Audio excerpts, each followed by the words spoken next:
ঘুরতে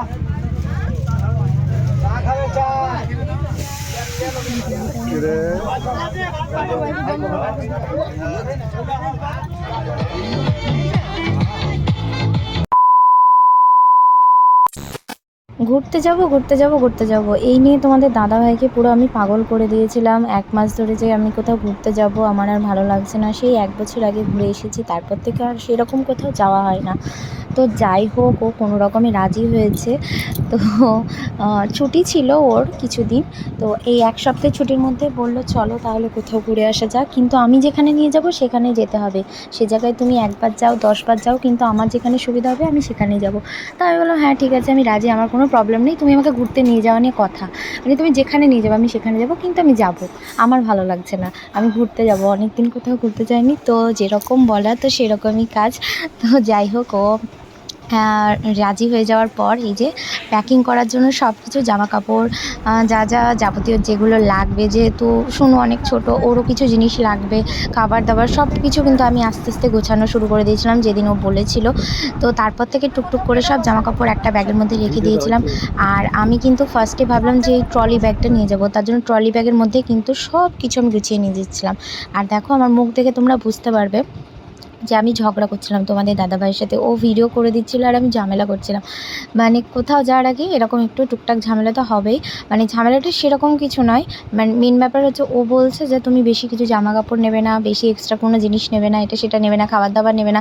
যেহেতু আমরা যে গাড়িতে যাচ্ছি সেখান থেকে খাওয়া দাওয়ার সব কিছু ব্যবস্থা থাকবে, তাই আমরা এক্সট্রা কোনো জিনিস নিয়ে যাবো না, শুধু জামা কাপড় আর যেটা প্রয়োজনীয় বাচ্চার সেটাই নিয়ে যাবো। তা আমি বললাম দেখো ঘুরতে যাবো, বেড়াতে যাবো, আর ভালো জামা কাপড় নেবো না, কী ধরনের কথা বলো, এই নিয়ে মানে কথা কাটাকাটি চলছিল দুজনের মধ্যে। আর ওপাশ থেকে ও ভিডিও করছে আর আরও বেশি করে রাগাচ্ছে, আমি যত রাখছি ও আরও বেশি করে রাখছে। আর ড্রেসগুলো খুলে খুলে দেখাচ্ছিলাম যে দেখো দেখো এগুলো তোমার ঠিকঠাক চয়েস হবে তো না, তখন গিয়ে বলবে যে এটা ভালো লাগছে না, ওটা ভালো লাগছে না, তোমাকে ভালো লাগবে না। যেহেতু আমি রোগা, এই কারণে বলে, সবাই বলে যে আমাকে এটা পরলে ভালো লাগে না, ওটা পরলে ভালো না। আরে বাবা পরবোটা কি সেটা তো বলো। আমারও তো শখ হয় যে একটা সুন্দর ড্রেস পরি, একটা সুন্দর জামা পরে কোথাও ঘুরতে যাই, আমারও তো ইচ্ছে হয়। আর মাম্মামের জন্য তো বেশি কিছু জামা কাপড় নিতেই হবে এক্সট্রা, মানে যে কটা জামা কাপড় লাগবে তার থেকে এক্সট্রা আরও 2টো নিতে হবে, কারণ ও ছোটো, হয়তো খেতে গিয়ে ভিজিয়ে ফেললো বা কোনো রকমভাবে কোনো জামা দাগ লাগিয়ে ফেললো, তখন ওকে চেঞ্জ করাতে হবে, তার জন্য ওর জন্য এক্সট্রা আরও 2টো জামা কাপড় নেওয়া হয়েছে সঙ্গে। তো আমার প্রায় ব্যাগ গোছানো কমপ্লিট এখানে। আর দেখো আমি কিন্তু এই ছোটো ব্যাগটা নিয়েছি, ট্রলি ব্যাগটাতে জায়গা অনেকটাই বেশি ছিল, তার জন্য এই ট্রলি ব্যাগটা নিয়েছি। আর যেহেতু আমাকে এক্সট্রা আরেকটা ব্যাগ নিতে হবে খাবার দাবার রাখার জন্য, শুনুর খাবার, জল গরম, অনেক কিছুই জিনিস, এক্সট্রা জিনিস, যেহেতু ছোটো বাচ্চা থাকলে জানোই তোমরা যে কী কী লাগবে সঙ্গে, তাই এই ব্যাগটা কাছে থাকবে আর এই ব্যাগটা আলাদাভাবে থাকবে, এই কারণে এই ব্যাগটা কিন্তু আমার কাছেই ছিল। আর ওর জন্য কিছু এই যে চকলেটস, ফ্রুটি এগুলো নেওয়া হয়েছিল, যেহেতু বাচ্চা মানুষ সঙ্গে করে নিয়ে গেলে, বাইরে গেলে আমার কিন্তু এক্সট্রা কিছু জিনিস লাগবেই। তো দেখো যেদিন আমরা যাব 27শে মে, তো রেমালের ঝড় কিন্তু 26শে মে রাত 10টা নাগাদ শুরু হয়েছিল। আমরা কিন্তু 27শে মে আমাদের যাওয়ার কথা ছিল, আর আমরা কিন্তু সেই দিনই বেরিয়েছিলাম। কিন্তু সকালবেলা এরকম ঝড় বৃষ্টি দেখে মানে আমার ইচ্ছা করছিল না যে যাই। দেখো এত জোরে হাওয়া হচ্ছে আর এত জোরে বৃষ্টি হচ্ছিল, মানে আমার কিন্তু ভীষণ ভয় করছিল। বিকেল নাগাদ কিন্তু বৃষ্টি হয়েছে, যতক্ষণ আমরা বেরোইনি ততক্ষণও কিন্তু বৃষ্টি হয়েছে।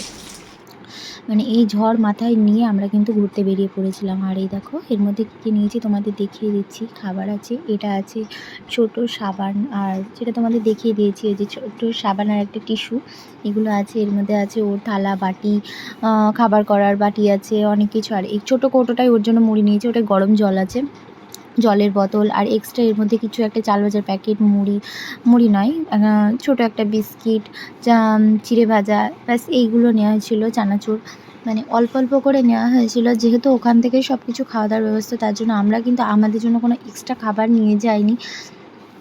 আর 2টো ম্যাগি নিয়েছিলাম ওর জন্য, কারণ 4 টাইম কি 5 টাইম তো ওকে খাওয়াতে হবে। আর এই যে শসা নিয়েছিলাম আর 2টো লেবু নিয়েছিলাম। তো আমার শসাটা আমি খেয়েছি বেশিরভাগটা, তোমাদের দাদাভাই না, আমি 2 দিন শসা খেয়েছি বেশি। মানে আমার বাইরে বেরোলে মনে হয় যে একটু শসা লেবু সঙ্গে করে না নিয়ে গেলে মনে হয় যেন হজম হচ্ছে না কোনো কিছু। আর ওষুধ তো আছেই সঙ্গে তাছাড়া। আর এইদিকে ও কিন্তু ওর দাদুভাইয়ের সাথে খেলা করছিল। আর ফাইনালি তারপর দেখো রেডি। বিকেল নাগাদ বলল যে এবার যেতেই দেখা হবে, যাক বাস ছাড়বেই, কতক্ষণে আমরা যেতে হবে, পৌঁছাতে ওদিকে পারি এই কোনো ঝড় প্রবলেম নেই। বৃষ্টির তার জন্য মধ্যে। আমি দেখো রেডি হয়ে গেছি, রেডি হয়ে আর দেখছি যে কেমন লাগছে। তো যাই হোক, ঠাকুর ঠাকুর করে বেরিয়ে পড়লাম। যখন বেরোলাম তখনও দেখো বৃষ্টি পড়ছে, আর মা আমাদের কিন্তু এগিয়ে দিতে রাস্তায় যাচ্ছে। আর আমরা যাব কিন্তু বাসে।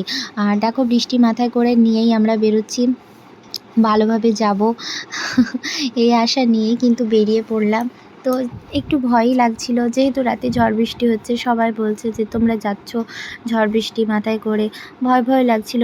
কিন্তু যাক, বাসে ওঠার পর থেকে, বাস ছাড়ার পর থেকে না ভয়টা একটু কমও লাগে। আম, যাই যাই হোক, ওয়েদারটা আস্তে আস্তে কমে যায়। মানে আমরা যখন দীঘায় পৌঁছেছিলাম, তো তারপর থেকে বেশ ওদিকটা গরমও ছিল, আর এরকম ঝড় বৃষ্টি হয়নি। তো যাই হোক, অনেক ভয়, অনেক টেনশন মাথায় নিয়েই সবাই মিলে বেরিয়ে পড়লাম ঠাকুর ঠাকুর করে। আর যেতে যেতে কিন্তু ভীষণ আনন্দ হয়েছে, ভীষণ মজা হয়েছে। আর এই বছরে গতবারের তুলনায়, গতবারও আমি দীঘায় গিয়েছিলাম, 1 বছরের ডিফারেন্সে আমি কিন্তু দীঘায় যাচ্ছি। মানে গত বৈশাখে গিয়েছিলাম, আবার যাচ্ছি জ্যৈষ্ঠ মাসে। তো এইবারে আমি কিন্তু একটু বেশি এনজয় করা হয়েছে, কারণ বাবু আমার অনেকটাই বড় হয়ে গেছে। বাবুকে নিয়ে কোনো টেনশন ছিল না, খাওয়ানো দাওয়ানো নিয়ে। আর মনের মতন করে ঘুরতে পেরেছি, মানে সব মিলিয়ে বেশ ভালো মতন আমরা 3 জনে মিলে কিন্তু ভীষণ এনজয় করেছি। আর দেখো বাবু কীরকম ফুর্তিতে আছে। তো নেক্সট ভিডিও দেখতে হলে, আমরা ওখানে গিয়ে কী করেছি, কোথায় কোথায় ঘুরেছি, সেগুলো দেখতে হলে আমার চ্যানেলটিকে অবশ্যই সাবস্ক্রাইব করে পাশে থেকো। চলো বাই।